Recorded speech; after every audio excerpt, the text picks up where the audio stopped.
வணக்கம். புதுவை மற்றும் அதனை சுற்றியுள்ள பகுதிகளில் நடைபெற்ற பல்வேறு நிகழ்வுகளை விரிவாக காண்பதற்கு முன்பு தலைப்புச் செய்திகளை காண்போம். புதுவை தெலுங்கானா ஆளுநர் பதவியை ராஜினாமா செய்தார் தமிழிசை. ஜனாதிபதிக்கு கடிதம் அனுப்பினார். பாராளுமன்ற தேர்தலையொட்டி எல்லைப் பகுதிகளில் தீவிர சோதனை. மாவட்ட தேர்தல் அதிகாரி நேரில் ஆய்வு. தேர்தல் நடத்தை விதிமுறைகள் குறித்து விளக்கம். அங்கீகரிக்கப்பட்ட மற்றும் பதிவு பெற்ற அரசியல் கட்சிகள் பங்கேற்பு. தேர்தல் நடத்தை விதிமுறைகள் எதிரொலி. அமைச்சர்கள் சட்டமன்ற உறுப்பினர்களின் வாகனங்கள் ஒப்படைப்பு. குடியுரிமை சட்டத்தை திரும்பப் பெற வலியுறுத்தல். புதுச்சேரி வழக்கறிஞர்கள் கண்டன ஆர்ப்பாட்டம். இனி விரிவான செய்திகள். தேர்தல் நடத்தை விதிமுறைகள் அமலுக்கு வந்ததை தொடர்ந்து அமைச்சர்கள் மற்றும் சட்டமன்ற உறுப்பினர்களின் வாகனங்களை பேரவையில் ஒப்படைத்து வருகின்றனர். பாராளுமன்ற தேர்தல் தேதி அறிவிக்கப்பட்டவுடன் தேர்தல் நடத்தை விதிமுறைகள் அமலுக்கு வந்ததை தொடர்ந்து அரசு துறைகள் கடைபிடிக்க வேண்டிய தேர்தல் விதிகளை அதிகாரிகள் செயல்படுத்தி வருகின்றனர். அந்த வகையில் புதுச்சேரி சட்டமன்றத்தில் அமைச்சர்கள், சட்டமன்ற உறுப்பினர்கள், வாரிய தலைவர்கள் வழங்கப்பட்ட கார்களை ஒப்படைக்கப்பட வேண்டும் என சட்டப்பேரவை செயலர் அறிவுறுத்தியுள்ளார். இதனைத் தொடர்ந்து அமைச்சர்கள் மற்றும் சட்டமன்ற உறுப்பினர்கள் அரசு வழங்கிய வாகனங்களை புதுச்சேரி சட்டப்பேரவைக்கு கொண்டு வந்து ஒப்படைத்து வருகின்றனர். மேலும் அரசு துறைகளில் அதிகாரிகள் பயன்படுத்தும் வாகனங்கள் பெரும்பாலும் தேர்தல் துறைக்கு பயன்படுத்தி வருகிறது. மேலும் அனைத்து அரசு வாகனங்களின் பயன்பாடும் போக்குவரத்து துறை ஆணையரின் கட்டுப்பாட்டுக்குள் கொண்டுவரப்பட்டு கண்காணிக்கப்படுகிறது. மேலும் ஆட்சியாளர்கள் யாரும் தேர்தல் பணிக்காக அரசு வாகனங்களை பயன்படுத்தக்கூடாது என தேர்தல் துறை உத்தரவிட்டுள்ளது. மேலும் இதை கண்காணிக்க தேர்தல் துறை தனிப்படை அமைத்துள்ளது என்பது குறிப்பிடத்தக்கது.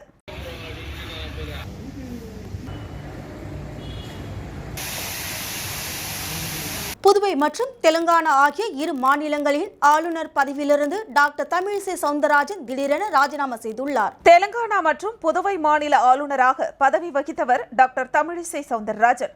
இந்த நிலையில் இன்று காலையில் டாக்டர் தமிழிசை சவுந்தரராஜன் ஆளுநர் பதவியை ராஜினாமா செய்தார். இதுபற்றி இன்று காலையில் ஜனாதிபதி திரௌபதி முர்முவிற்கு அவர் தனது ராஜினாமா கடிதத்தை அனுப்பினார். ஜனாதிபதி முர்முவும் அவரது ராஜினாமா கடிதத்தை ஏற்றுக்கொண்டார். 2019 ஆண்டு செப்டம்பர் மாதம் 1ஆம் தேதி அன்று தெலுங்கானா மாநில ஆளுநராக தமிழிசை சவுந்தரராஜன் நியமிக்கப்பட்டார். 2021ஆம் ஆண்டு பிப்ரவரி 16ஆம் தேதி புதுவை மாநில துணைநிலை ஆளுநர் பதவியும் அவருக்கு கூடுதலாக வழங்கப்பட்டது. இரு மாநில ஆளுநராகவும் பதவி வகித்த தமிழிசை தொடர்ந்து 3 ஆண்டுகளாக இரு மாநிலங்களிலும் தேசிய கொடி ஏற்றிய பெருமை பெற்றவர். டாக்டர் தமிழிசை சவுந்தரராஜன் ஆளுநர் பதவியை ராஜினாமா செய்ததற்கு காரணம் வருகிற தேர்தலில் அவரை களம் இறக்க டெல்லி மேலிடம் விரும்புவதாக கூறப்படுகிறது. இந்த தேர்தலில் தென் சென்னை தொகுதியில் டாக்டர் தமிழிசை சவுந்தரராஜன் போட்டியிட வாய்ப்பு இருப்பதாக கட்சி வட்டாரத்தில் பேசப்படுகிறது. தேர்தல் நடத்தை விதிமுறைகள் அமலில் உள்ளதால் 50,000 ரூபாய்க்கு மேல் பணம் கொண்டு செல்ல தேர்தல் அதிகாரி குலோத்துங்கன் கட்டுப்பாடு விதித்து அறிவித்துள்ளார். புதுவை மாவட்ட தேர்தல் அதிகாரியும் மாவட்ட ஆட்சியருமான குலோத்துங்கன் வெளியிட்டுள்ள செய்தி குறிப்பில் 2024ஆம் ஆண்டு மக்களவை பொது தேர்தலுக்கான அட்டவணையை இந்திய தேர்தல் ஆணையம் அறிவித்துள்ளது. தேர்தல் அறிவிப்பிற்கு பிறகு மாதிரி நடத்தை விதிகள் உடனடியாக அமலுக்கு வருகிறது. இந்திய தேர்தல் ஆணையத்தின் அறிவுறுத்தல்களின்படி சோதனை செய்யும் போது 50,000 ரூபாய் அல்லது 10,000 ரூபாய் மதிப்புள்ள சுவரொட்டிகள், தேர்தல் பொருட்கள், மதுபானம், ஆயுதங்கள் அல்லது பரிசு பொருட்களை எடுத்து சென்றால் அது வாக்காளர்களை தூண்டுவதற்கு பயன்படுத்தப்படலாம். வாகனத்தில் வேறு ஏதேனும் சட்டவிரோத பொருட்கள் கண்டுபிடிக்கப்பட்டால் பறிமுதல் செய்யப்பட வேண்டும். எந்த ஒரு நட்சத்திர பிரச்சாரகரும் 1 லட்சம் ரூபாய் வரை கட்சியின் பொருளாளரிடமிருந்து தொகை மற்றும் அதன் இறுதி பயன்பாட்டிற்கான சான்றிதழுடன் எடுத்து சென்றால் அது பறிமுதல் செய்யப்படாது. 10 லட்சம் ரூபாய்க்கு மேல் பணமாக வாகனத்தில் இருந்தால் அந்த பணம் வருமான வரி சட்டங்களின் கீழ் தேவையான நடவடிக்கைக்காக வருமான வரி ஆணையத்திற்கு அனுப்பப்படும் என்று அந்த அறிக்கையில் குறிப்பிட்டுள்ளார். புதுச்சேரியில் தேவர் சிலை அமைக்க அகில இந்திய முக்குலத்தோர் பாசறையின் காரைக்கால் மாவட்ட செயலாளர் முத்தழகன் தலைமையில் முதல்வர் ரங்கசாமியிடம் கோரிக்கை மனு அளிக்கப்பட்டது. புதுச்சேரி பசும்பொன் முத்துராமலிங்க தேவர் சிலை நிறுவி அரசு விழாவாக அறிவித்திடவும், புதுச்சேரியில் வாழும் முக்குலத்து சமுதாயத்தினரை எம்பிசி பட்டியலில் இணைத்திடவும், தமிழகத்திலிருந்து குடிபெயர்ந்து வாழும் பிரமலை கல்லர் சமூகத்திற்கு டிஎன்டி சாதி சான்றிதழ் வழங்கிட வலியுறுத்தி அகில இந்திய முக்குலத்தோர் பாசறையின் காரைக்கால் மாவட்ட செயலாளர் முத்தழகன் தலைமையில் முதல்வர் ரங்கசாமியிடம் கோரிக்கை மனு அளிக்கப்பட்டது. மேலும் இந்நிகழ்வில் சந்திரசேகரன், செல்வமுத்துக்குமார், பொற்செழியன், சரவணன் உள்ளிட்டோர் உடனிருந்தனர். மாநில அளவில் நடைபெற்ற பெத்தாங் விளையாட்டுப் போட்டி பரிசளிப்பு விழா ஐஜி வீரராகு மற்றும் பிரபாதேவி வீரராகு கலந்து கொண்டு வெற்றி பெற்றவர்களுக்கு பரிசு வழங்கினர். புதுச்சேரியில் மாநில அளவிலான மாபெரும் பெத்தாங் விளையாட்டுப் போட்டியை உழவர்கரை அரசு மேல்நிலைப்பள்ளி மைதானத்தில் கடந்த மாதம் அருண் சர்மா சேரிட்டபிள் டிரஸ்ட் நிர்வாக இயக்குனர் ஐஜி வீரராகு மற்றும் பிரபாதேவி வீரராகு ஆகியோர் துவக்கி வைத்தனர். இந்த விளையாட்டுப் போட்டியை புதுவை ஷைனர்ஸ் பெத்தாங் கிளப் மற்றும் நியூ பெத்தாங் கிளப் அசோசியேஷன் இணைந்து நடத்தியது. மாநில அளவிலான மாபெரும் பெத்தாங் விளையாட்டுப் போட்டி உழவர்கரை அரசு மேல்நிலைப்பள்ளி மைதானத்தில் புதுச்சேரியை சேர்ந்த 40 கிளப் இணைந்து 334 அணியினர் விளையாடினர். இதில் வெற்றி பெற்ற அணியினருக்கு அருண் சர்மா சேரிட்டபிள் டிரஸ்ட் நிர்வாக இயக்குனர் ஐஜி வீரராகு மற்றும் பிரபாதேவி வீரராகு ஆகியோர் கலந்து கொண்டு முதல் பரிசாக 7000 வீதம் 2 நபர்களுக்கும், இரண்டாம் பரிசாக 6000 வீதம் 2 நபர்களுக்கும், மூன்றாம் பரிசாக 4000 வீதம் 4 நபர்களுக்கும், நான்காம் பரிசாக 2000 வீதம் 8 நபர்களுக்கும், கால் இறுதிக்கு முந்தைய சுற்றில் கலந்து கொண்ட 16 நபர்களுக்கு 1000 வீதம் பரிசு தொகை வழங்கினர். இந்நிகழ்ச்சிக்கு வருகை தந்த அருண் சர்மா சேரிட்டபிள் டிரஸ்ட் நிர்வாக இயக்குனர் ஐஜி வீரராகு மற்றும் பிரபாதேவி வீரராகு ஆகியோருக்கு விளையாட்டு சங்க வீரர்கள் ஜோசப், சிமோன், ராஜா, பத்ரிஸ் தெலாமஸ், திவாகரன், சத்யராஜ் மற்றும் ஊர் முக்கிய பிரமுகர்கள் சிறப்பான வரவேற்பு அளித்தனர்.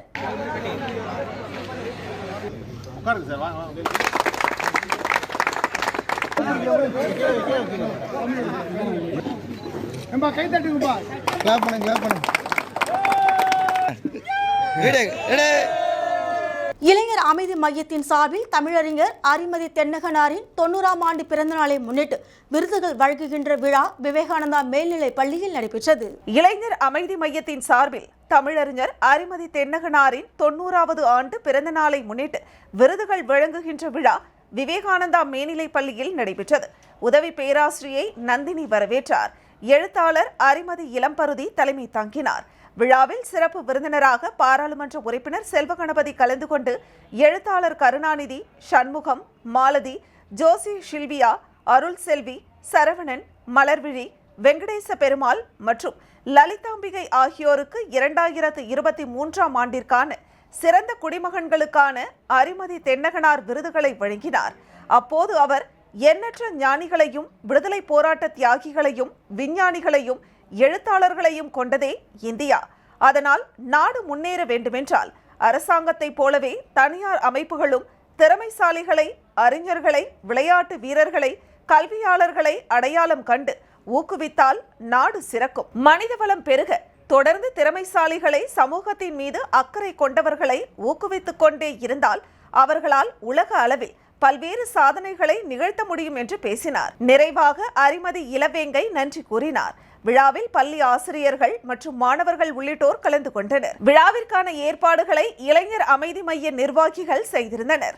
உலக கவிதை நாளை முன்னிட்டு புதுச்சேரி அகில இந்திய வானொலி நிலையமும் காஞ்சிமா முனிவர் அரசு பட்ட மேற்படிப்பு நிறுவனமும் இணைந்து சிறப்பு கருத்தரங்களும் காஞ்சிமா முனிவர் பட்ட மேற்படிப்பு நிறுவனத்தில் நடைபெற்றது. உலக கவிதை நாளை முன்னிட்டு புதுச்சேரி அகில இந்திய வானொலி நிலையமும் காஞ்சிமா முனிவர் அரசு பட்ட மேற்படிப்பு நிறுவனமும் இணைந்து சிறப்பு கருத்தரங்கத்தை தொடங்கினர். காஞ்சிமா முனிவர் பட்ட மேற்படிப்பு நிறுவனத்தில் நடைபெற்ற இக்கருத்தரங்கில் நூற்றாண்டுகளை கடந்த கவிதைகள் ரசனை என்னும் பொருளில் கவிதைகளின் வகைப்பாடுகளை ஆய்ந்து பேராசிரியர்கள் உரையாற்றினர். அகில இந்திய வானொலி நிலைய நிகழ்ச்சி நிர்வாகி எலிசபெத் அனைவரையும் வரவேற்றார். நிறுவனத்தின் இயக்குனர் செல்வராஜ் தலைமை உரையாற்றினார். கவிஞர் ரா மீனாட்சி கருத்தரங்க தலைவராக உரையாற்றினார்.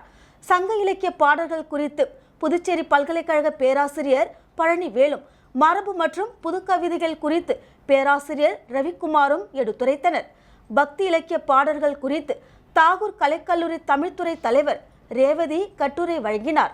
ஹைக்கூ, சென்ட்ரியோ, லிமரேக்கு கவிதைகள் குறித்து பாரதிதாசன் கல்லூரி பேராசிரியர் பட்டம்மாள் எடுத்துரைத்தார். நிகழ்ச்சியினை அகில இந்திய வானொலி நிலையத்தின் முதுநிலை அறிவிப்பாளர் உமா மோகன் தொகுத்தளித்தார். நிறுவனத்தின் பேராசிரியர் கிருஷ்ணகுமார் நிகழ்ச்சியை சிறப்பித்த வானொலி நிலையத்தாருக்கும் பேராசிரியர்களுக்கும் மாணாக்கருக்கும் நன்றி கூறினார். புதுச்சேரி நகர பகுதியில் நிறுத்தி வைக்கப்பட்டிருந்த சட்டப்பேரவை தலைமை காவலர் ஆரோக்கியநாதன் இருசக்கர வாகனம் திருட்டு.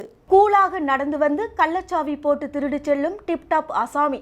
இது தொடர்பான சிசிடிவி காட்சி வெளியாகி பரபரப்பை ஏற்படுத்தியது. ஒரே மாதத்தில் 22 மோட்டார் சைக்கிள் திருடு போய் இருப்பதால் பொதுமக்கள் அச்சத்தில் உள்ளனர். ஆரியாங்குப்பம் அருள்மிகு அங்காள பரமேஸ்வரி அம்மன் ஆலய மயான கொள்ளை நடைபெற்றது. புதுச்சேரி அடுத்த ஆரியாங்குப்பம் அருள்மிகு அங்காள பரமேஸ்வரி அம்மன் ஆலய மயான கொள்ளை நடைபெற்றது.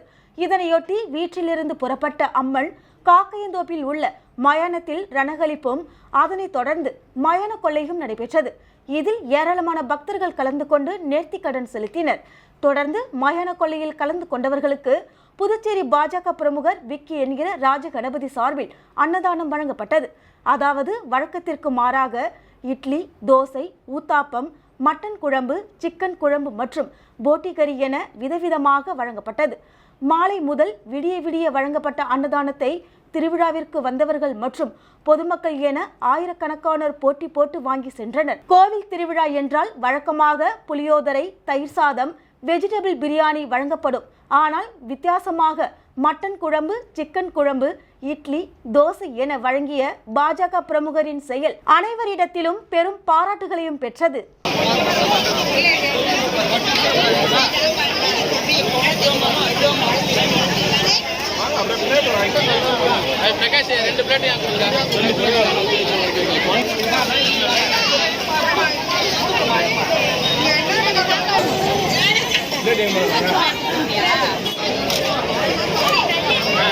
புதுச்சேரி பாராளுமன்ற மக்களவைத் தேர்தல் அறிவிக்கப்பட்டதை தொடர்ந்து புதுச்சேரியில் தேர்தல் நன்னடத்தை விதிகள் அமலுக்கு வந்துள்ளன. புதுச்சேரி பாராளுமன்ற மக்களவைத் தேர்தல் அறிவிக்கப்பட்டதை தொடர்ந்து புதுச்சேரியில் தேர்தல் நன்னடத்தை விதிகள் அமலுக்கு வந்துள்ளன. இந்த தேர்தல் நன்னடத்தை விதிகள் மற்றும் தேர்தல் செலவினங்கள் தொடர்பாக அங்கீகரிக்கப்பட்ட மற்றும் பதிவு பெற்ற அரசியல் கட்சி பிரதிநிதிகளுடனான விளக்க கூட்டம் மாவட்ட தேர்தல் அதிகாரியும் மாவட்ட ஆட்சியருமான குலோத்துங்கன் தலைமையில் மாவட்ட ஆட்சியரகத்தின் கருத்தரங்க கூடத்தில் நடைபெற்றது. இக்கூட்டத்தில் தேர்தல் நன்னடத்தை விதிமுறைகள் அமலில் இருக்கும் வரை வேட்பாளர்கள் மற்றும் அரசியல் கட்சிகள் கடைபிடிக்கப்பட வேண்டிய தேர்தல் நன்னடத்தை நெறிமுறைகள் மற்றும் செய்ய வேண்டியவை, செய்யக்கூடாதவை குறித்து விளக்கி கூறப்பட்டது. மேலும் தேர்தல் செலவினங்களை வழிகாட்டுதல்களின்படி பராமரித்தல் மற்றும் குறித்த காலத்திற்குள் செலவு கணக்குகளை சமர்ப்பித்தல் தொடர்பாகவும் இக்கூட்டத்தில் விளக்கி கூறப்பட்டது. மேலும் தேர்தல் நன்னடத்தை விதிகள் தொடர்பாக அரசியல் கட்சி பிரதிநிதிகள் எழுப்பிய சந்தேகங்களுக்கு இக்கூட்டத்தில் உரிய விளக்கங்கள் அளிக்கப்பட்டன. மாவட்ட உதவி ஆட்சியர் யஷ்வந்த் மீனா, மாவட்ட துணை தேர்தல் அதிகாரி வினயராஜ், நோடல் அதிகாரி சிவக்குமார், நோடல் அதிகாரி ஜெகநாதன் மற்றும் தேர்தல் அதிகாரிகள், அங்கீகரிக்கப்பட்ட மற்றும் பதிவு பெற்ற அரசியல் கட்சி பிரதிநிதிகள் இக்கூட்டத்தில் கலந்து கொண்டனர். அங்கீகரிக்கப்படாததுதான் அங்கீகரிக்கப்படாத எல்லாரும் கொடுக்குற வழக்கம் இதுல 2 பேருக்கும் தகராறு வர மாதிரி நம்ம நடந்துக்கிறத தவிர்க்கணும். கண்டிப்பா அனுமதி இல்லாம நடக்கப்பட்ட சாட்டுகள், அதாவது யூகமாவோ இல்ல அந்த லெட்டருக்குள்ளவே நீங்க கொண்டு வரணும். அப்பதான் பர்மிஷன் கொடுக்கணும். புனித பேட்ரிக் முதுநிலை பள்ளியில் பள்ளியின் பாதுகாவலர் புனித பேட்ரிக்கின் பெருவிழா நடைபெற்றது. புனித பேட்ரிக் முதுநிலை பள்ளியின் பாதுகாவலர் புனித பேட்ரிக்கின் பெருவிழா வழக்கம் போல் மார்ச் மாதம் 17ஆம் தேதி கொண்டாடப்படும். அதனை முன்னிட்டு ஆரம்ப பள்ளி மற்றும் முதுநிலை பள்ளி வளாகத்தில் மிக சிறப்பாக கொண்டாடப்பட்டது. இப்பெருவிழா கூட்டு பாடல் திருப்பலியினை புதுவை கடலூர் உயர் மறை மாவட்டம் மேதகு பேராயர் பிரான்சிஸ் கலிஸ்ட் தலைமையில் நடைபெற்றது. அருட்தந்தை ஜோசப் பால், அருட்தந்தை அருமை செல்வம், அருட்தந்தை மரிய ஆண்டனி, அருட்தந்தை ஆல்வின் அன்பரசு ஆகியோர் இணைந்து பள்ளியின் நலனுக்காகவும் நன்றி அறிதலாகவும் திருப்பலியினை ஒப்புக் கொடுத்தார்கள். முன்னதாக புனித பேட்ரிக் சொரூபம் தாங்கிய சிறிய தேர் பவனியாக கொண்டு வரப்பட்டது. உலகம் முழுவதும் மார்ச் மாதம் 17ஆம் தேதி புனித பேட்ரிக்கின் திருவிழா கோலாகலமாக கொண்டாடப்பட்டு வருகிறது. புதுச்சேரிக்கு பெருமை சேர்க்கும் புனித பேட்ரிக் கல்வி நிறுவனம் இவ்விழாவினை வெகு சிறப்பாக ஆண்டுதோறும் கொண்டாடி வருவது அனைவரும் அறிந்ததே. இந்த திருப்பலியின் போது மாணவர்கள், பெற்றோர்கள், ஆசிரியர்கள், ஆலோசனை குழு உறுப்பினர்கள், பள்ளியின் நலன் விரும்பிகள், புதுவை வாழ் மக்கள், பொதுத் தேர்வு எழுதி வரும் மாணவர்கள் ஆகியோரது நலனுக்காக சிறப்பாக வழிபாடு செய்யப்பட்டது. பள்ளியின் பாதுகாவலராம் புனித பேட்ரிக்கின் பெருவிழா ஏற்பாடுகளை தாளாளர் பிரெட்ரிக் ரெஜிஸ், மருத்துவ இயக்குனர் ஜீட்டா பிரெட்ரிக், முதல்வர் அல்போன்ஸ் ஹில்டா ஆகியோர் தலைமையில் ஆசிரியர்கள் சிறப்பான முறையில் செய்திருந்தனர்.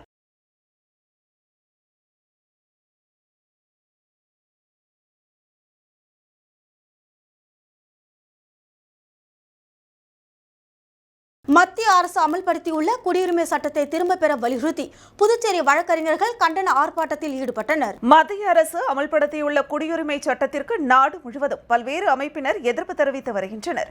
பல கட்ட போராட்டங்களையும் நடத்தி வருகின்றனர்.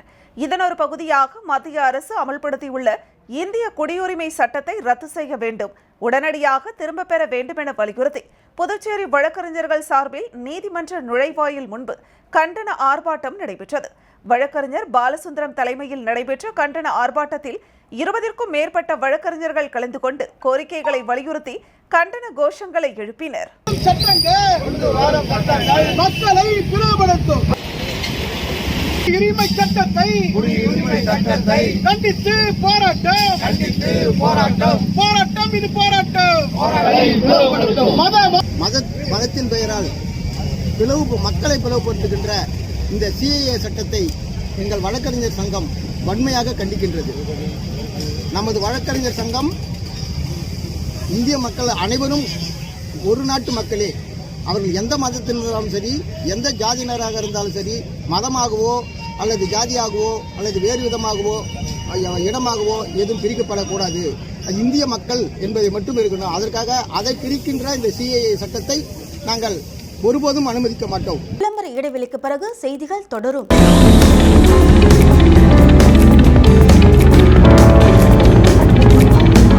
டாக்டர் ஆக வேண்டும் என்ற லட்சியம் உடையவரா நீங்கள்? நீட் எக்ஸாம் எழுதியும் நீங்க எதிர்பார்த்த ரிசல்ட் கிடைக்கலையேன்னு உங்களுக்கு கவலையா? கவலையை விடுங்க. நீட் மற்றும் ஜேஇ எக்ஸாம்ல சாதனை புரிய உங்களை நாங்கள் தயார் செய்கிறோம். எங்கள் ப்ரொஃபசர்ஸ் அச்சீவ் அகாடமியில் பயிற்சி பெற்ற மாணவர்கள் கடந்த 5 ஆண்டுகளில் 50க்கும் மேற்பட்டோர் புகழ்பெற்ற மருத்துவமனைகளில் மருத்துவம் பயின்று வருகின்றனர். இந்த ப்ரொஃபசர்ஸ் அச்சீவ் நீட் அகாடமியில் ஸோ டெய்லி டெஸ்ட்லாம் கண்டக்ட் பண்ணுவாங்க. ஸோ அப்பப்போ டவுட்ஸ்லாம் கிளியர் பண்ணுற மாதிரி இருக்கும்.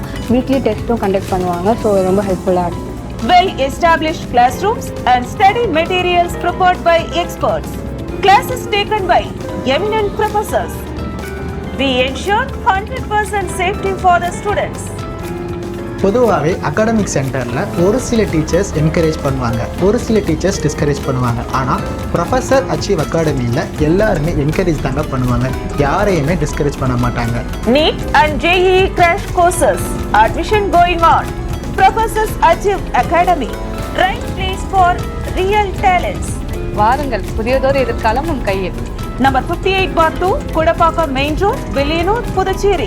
இப்பொழுது இண்டேன் சிலிண்டரில் உங்கள் வீட்டு ஸ்மார்ட் சமையலறைகளுக்கான ஸ்மார்ட் சிலிண்டர் அறிமுகம். இந்தியன் ஆயில் வழங்கும் LPG இண்டேன் காம்போசிட் சிலிண்டர் தற்போது இந்திரா இண்டேனில் வாடிக்கையாளர்களுக்கு வழங்கப்படுகிறது. மேலும் இதன் சிறப்பம்சங்கள்: இது 3 அடுக்கு கட்டுமானத்தை கொண்டுள்ளது. ஒரு blow moulded high density polyethylene inner லேயரால் ஆனது. நீங்கள் ஒரு கையால் தூக்கக்கூடிய குறைந்த எடை பாலிமர் சுற்றப்பட்ட ஃபைபர் கிளாஸின் கலவை. அடுக்குடன் மூடப்பட்டிருப்பதால் துருப்பிடிப்பது, உங்கள் சமையலறையில் கரை பிடிப்பது மற்றும் கீறல்கள் ஏற்படாமல் தடுக்கிறது. சிலிண்டர் LPG அளவை தெரிந்து கொள்ளும் வசதி. மாடுலர் கிச்சன் மற்றும் அபார்ட்மெண்ட்டுகளில் இருப்பவர்களுக்கு இது மிகவும் வசதியானது. தற்போது இந்திரா இண்டேனில் உடனடியாக கிடைக்கும். LPG வாடிக்கையாளர்களுக்கு ஓர் அரிய வாய்ப்பு. பழைய வாடிக்கையாளர்கள் தங்களிடம் உள்ள 14.2 கிலோகிராம் சிலிண்டரை கொடுத்து இண்டேன் காம்போசிட் 10 kg சிலிண்டர் வாங்கிக் கொள்ளலாம். 10 kg அளவுடைய ஒரு சிலிண்டர் வைப்பு தொகை ரூபாய் 3500 மட்டுமே. இந்த தொகையை திரும்ப பெற்றுக் கொள்ளும் வசதி உண்டு. உங்கள் வீட்டு ஸ்மார்ட் சமையலறைகளுக்கான smart Indane 10 kg composite cylinder பெற்றுக்கொள்ள உடனே அணுகவும். இந்திரா இண்டேன் சர்வீஸ், எண் 18, 6வது குறுக்கு தெரு, Jawahar Nagar, Puducherry. Phone 0413-2204-720 and 22060888. Cell 9095781888 9750913388 மற்றும் 9489333668. செய்திகள் தொடர்கின்றன. புதுச்சேரி எல்லைப் பகுதிகளில் அமைக்கப்பட்டுள்ள தேர்தல் சோதனை சாவடிகளில் மாவட்ட தேர்தல் அதிகாரி, மாவட்ட ஆட்சியர் குலோத்துங்கன் மற்றும் அதிகாரிகள் குழுவினர் திடீர் ஆய்வு மேற்கொண்டனர். புதுச்சேரி பாராளுமன்ற தேர்தல் வரும் ஏப்ரல் மாதம் 19ஆம் தேதி நடைபெற உள்ளது. இதனையொட்டி தேர்தல் நன்னடத்தை விதிமுறைகள் நேற்று முன்தினம் மாலையிலிருந்து அமலில் உள்ளது. தேர்தலையொட்டி அரசியல் கட்சியினர் வாக்காளர்களுக்கு பணம், பரிசு பொருட்கள், மதுபாட்டில்கள் வழங்குவதை தடுக்கும் வகையில் சோதனை சாவடிகள் மற்றும் பறக்கும் படைகள் மூலமாக தீவிரமாக கண்காணிக்கப்பட்டு வருகிறது. இந்த நிலையில் புதுச்சேரி மாவட்ட தேர்தல் அதிகாரியும் மாவட்ட ஆட்சியருமான குலோத்துங்கன் பறக்கும் படை அதிகாரிகளுடன் தவளக்குப்பம், புதுச்சேரியிலிருந்து கடலூர் மாவட்டத்தின் எல்லை பகுதிகளான முள்ளோடை, சோரியாங்குப்பம் ஆகிய பகுதிகளில் அமைக்கப்பட்டுள்ள சோதனை சாவடிகளில் திடீர் ஆய்வு மேற்கொண்டார். அப்போது முள்ளோடையில் இருக்கும் சோதனை சாவடியில் உள்ளவர்கள் புதுச்சேரி வரும் வாகனத்தை மட்டும் சோதனை செய்யாமல் கடலூர் செல்லும் வாகனங்களை சோதனை செய்ய அறிவுறுத்தினார். சோரியாங்குப்பம் பகுதியில் அவசரமாக தயாரான சோதனை சாவடியை பார்வையிட்டார். இந்த சோதனை சாவடி கண்காணிக்க ஏற்றவாறு இல்லாததால் மாற்று இடத்தில் அமைக்கவும் ஆலோசனை நடத்தினார். பிறகு அங்கு பணிபுரிபவர்களிடம் தேர்தல் சுமூகமாகவும் நேர்மையாகவும் நடந்திட வாக்காளர்களுக்கு பணம், பரிசு பொருட்கள் வழங்குவதை தடுத்திட வேண்டும். அனைத்து வாகனங்களும் தீவிர சோதனைக்கு பின்னரே அனுமதிக்க வேண்டும். வாகன சோதனையின் போது உரிய ஆவணங்கள் இன்றி கொண்டு செல்லப்படும் பணம், பொருட்கள் குறித்து தகவல்களை உடனடியாக தேர்தல் துறைக்கு தெரிவித்திட வேண்டும். அனைத்து வாகன சோதனைகளும் வீடியோ படம் பிடித்திட வேண்டும் என பல்வேறு ஆலோசனைகளை வழங்கினார். தொடர்ந்து பறக்கும் படை குழுவினரின் கண்காணிப்பு பணிகள் குறித்து ஆய்வு செய்துவிட்டு அதிகாரிகள் குழுவினர் புறப்பட்டு சென்றனர். புதுச்சேரி முத்தியால்பேட்டை ஸ்ரீ முத்துமாரியம்மன் முத்தையசுவாமி திருக்கோவிலின் பங்குனி உத்திர பெருவிழாவையொட்டி அலங்கரிக்கப்பட்ட வாகனத்தில் யானை வாகனத்தில் சுவாமி திருவீதி உலா நடைபெற்றது. புதுச்சேரி முத்தியால்பேட்டை பகுதியில் அமைந்துள்ளது ஸ்ரீ முத்துமாரியம்மன் முத்தையசுவாமி திருக்கோவில். இந்த திருக்கோவிலில் பங்குனி உத்திர பெருவிழா 14ஆம் தேதி கொடியேற்றத்துடன் தொடங்கியது. பங்குனி உத்திர திருவிழாவையொட்டி தினம்தோறும் இரவு பல்வேறு வாகன சேவை நடைபெற்று வருகிறது. இதனையொட்டி முருகப்பெருமான் வள்ளி தெய்வானையுடன் மின் விளக்குகளால் அலங்கரிக்கப்பட்ட ரதத்தில் யானை வாகனத்தில் எழுந்தருளி திருவீதி உலா நடைபெற்றது. இதில் பக்தர்கள் பலரும் கலந்து கொண்டு முருகப்பெருமானை வழிபட்டு சென்றனர்.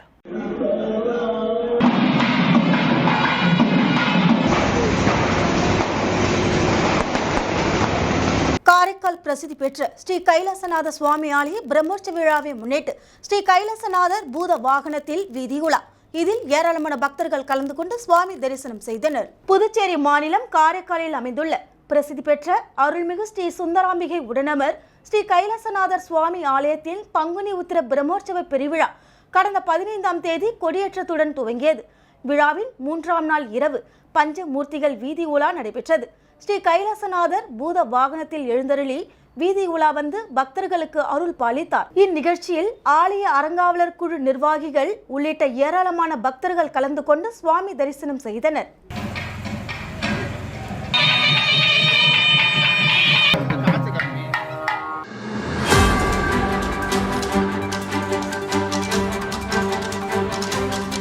விருத்தாச்சலம் அருகே விஜய மாநகரம் கிராமத்தில் எழுந்தருளி அருள் பாலித்து வரும் புது விளாங்குளம் ஸ்ரீ விசாலாட்சி அம்பிகா சமேத காசி விஸ்வநாதர் ஆலயத்தின் துஜஸ்தம்ப கும்பாபிஷேகம் நடைபெற்றது. கடலூர் மாவட்டம் விருத்தாச்சலம் அருகே விஜய மாநகரம் கிராமத்தில் எழுந்தருளி அருள்பாலித்து வரும் புதுவிளாங்குளம் ஸ்ரீ விசாலாட்சி அம்பிகா சமேத காசி விஸ்வநாதர் ஆலயத்தில் துஜஸ்தம்பதம் கும்பாபிஷேகத்தை முன்னிட்டு முன்னதாக சிதம்பரம் வெங்கடேச தீட்சிதர் தலைமையில் விக்னேஸ்வர பூஜை, கலச பிரதிஷ்டை, விசேஷமான மந்திரங்கள் கொண்டு ஹோமங்கள் நடைபெற்றது.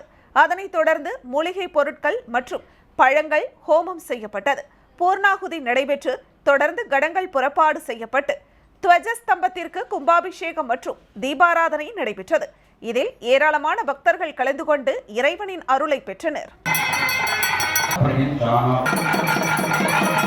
உளுந்தூர்பேட்டையில் ரோட்டரி சங்கம் மற்றும் தனலட்சுமி ஸ்ரீனிவாச மருத்துவமனை இணைந்து நடத்திய மருத்துவ முகாம் நடைபெற்றது. கள்ளக்குறிச்சி மாவட்டம் உளுந்தூர்பேட்டையில் ஊராட்சி ஒன்றிய இந்து நடுநிலைப் பள்ளியில் உளுந்தூர்பேட்டை ரோட்டரி சங்கம் மற்றும் பெரம்பலூர் தனலட்சுமி சீனிவாசன் மருத்துவக் கல்லூரி மருத்துவமனை இணைந்து இருதய பரிசோதனை முகாம் நடைபெற்றது. இந்த முகாமினை உளுந்தூர்பேட்டை நகராட்சி நகரமன்ற துணைத் தலைவர் வைத்தியநாதன் துவக்கி வைத்தார். சிறப்பு அழைப்பாளர் மகாலட்சுமி மருத்துவமனை டாக்டர் எழிலரசி கலந்து கொண்டார். இந்த நிகழ்ச்சியில் ரோட்டரி சங்கத்தின் மாவட்ட துணை ஆளுநர் அன்பழகன், தலைவர் செந்தில்குமரன், செயலாளர் பாபு, பொருளாளர் வெங்கடேஷ், முன்னாள் துணை ஆளுநர்கள் வழக்கறிஞர் அன்பழகன், வின்சென்ட், திலீப் மற்றும் முன்னாள் தலைவர்கள் வசந்தகுமார், சுப்பிரமணியன், மோகன்ராஜ், வெங்கடாச்சலபதி, சுரேஷ்குமார், ரமேஷ் பாபு மற்றும் நிர்வாகிகள் தர்மலிங்கம், முத்துக்குமாரசாமி, ராஜேந்திரன், ரவி உள்ளிட்ட பலர் கலந்து கொண்டு சிறப்பித்தனர். உளுந்தூர்பேட்டை ரயில்வே நிலையத்தில் சென்னை கொல்லம் அதிவிரைவு ரயிலை பொதுமக்கள் மகிழ்ச்சியுடன் வரவேற்றனர். கள்ளக்குறிச்சி மாவட்டம் உளுந்தூர்பேட்டை ரயில் நிலையத்தில் விரைவு ரயில் நிற்க வேண்டும் என உளுந்தூர்பேட்டை சுற்றுவட்டார மக்கள் பல ஆண்டு காலம் போராடி வந்தனர். இந்த நிலையில் சென்னை கொல்லம் அதிவிரைவு ரயில் உளுந்தூர்பேட்டை ரயில் நிலையத்தில் நின்று செல்ல ரயில்வே நிர்வாகம் ஆணை பிறப்பித்தது. அதன்படி உளுந்தூர்பேட்டையில் தினமும் இரவு 8 மணி அளவில் சென்னை கொல்லம் ரயில் சேவை தொடங்கியது. இதில் அனைத்து கட்சி பிரமுகர்களும் ஊர் பொதுமக்களும் 1000த்திற்கும் மேற்பட்டோர் ஒன்றாக திரண்டு வான வேடிக்கையுடன் மேலதாளம் முழங்க ரயிலை வரவேற்று கொண்டாடினர். இந்த நிகழ்ச்சியில் 500க்கும் மேற்பட்ட பொதுமக்கள் மற்றும் அரசியல் பிரமுகர்கள் திரளாக கலந்து கொண்டனர்.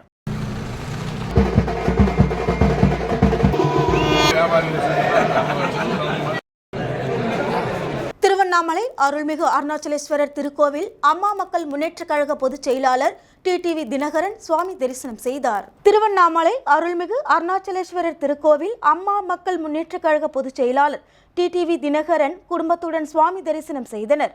உடன் அம்மா மக்கள் முன்னேற்ற கழக தெற்கு மாவட்ட செயலாளர் செங்கம் பரந்தாமன் மற்றும் கட்சி நிர்வாகிகள், தொண்டர்கள் என ஏராளமானோர் கலந்து கொண்டனர்.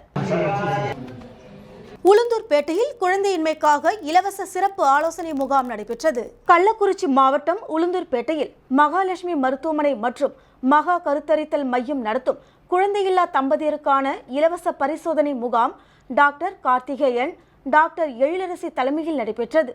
இந்த முகாமில் ஏராளமான பொதுமக்கள் கலந்து கொண்டு முகாமின் சிறப்பு அம்சங்களான பெண்களுக்கு இலவச அதிநவீன ஸ்கேன், ஆண்களுக்கு இலவச பரிசோதனை, குழந்தை பாக்கியம் அடைவதற்கு அனைத்து பரிசோதனைகள் செய்தும் குழந்தை இல்லாதவர்களுக்கும் மற்றும் குடும்ப கட்டுப்பாடு செய்தும் மறுபடியும் குழந்தை பெற இலவச ஆலோசனைகள் மற்றும் பரிசோதனை செய்து கொண்டனர். முகாமில் ஏராளமான பொதுமக்கள் கலந்து கொண்டனர்.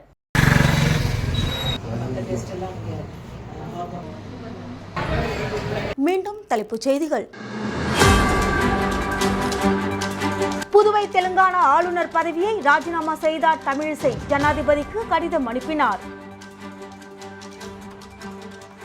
பாராளுமன்ற தேர்தலையொட்டி எல்லைப் பகுதிகளில் தீவிர சோதனை. மாவட்ட தேர்தல் அதிகாரி நேரில் ஆய்வு. தேர்தல் நடத்தை விதிமுறைகள் குறித்து விளக்கம். அங்கீகரிக்கப்பட்ட மற்றும் பதிவு பெற்ற அரசியல் கட்சிகள் பங்கேற்பு. தேர்தல் நடத்தை விதிமுறைகள் எதிரொலி. அமைச்சர்கள், சட்டமன்ற உறுப்பினர்களின் வாகனங்கள் ஒப்படைப்பு. குடியுரிமை சட்டத்தை திரும்பப் பெற வலியுறுத்தல். புதுச்சேரி வழக்கறிஞர்கள் கண்டன ஆர்ப்பாட்டம். இத்துடன் செய்திகள் நிறைவடைகின்றன.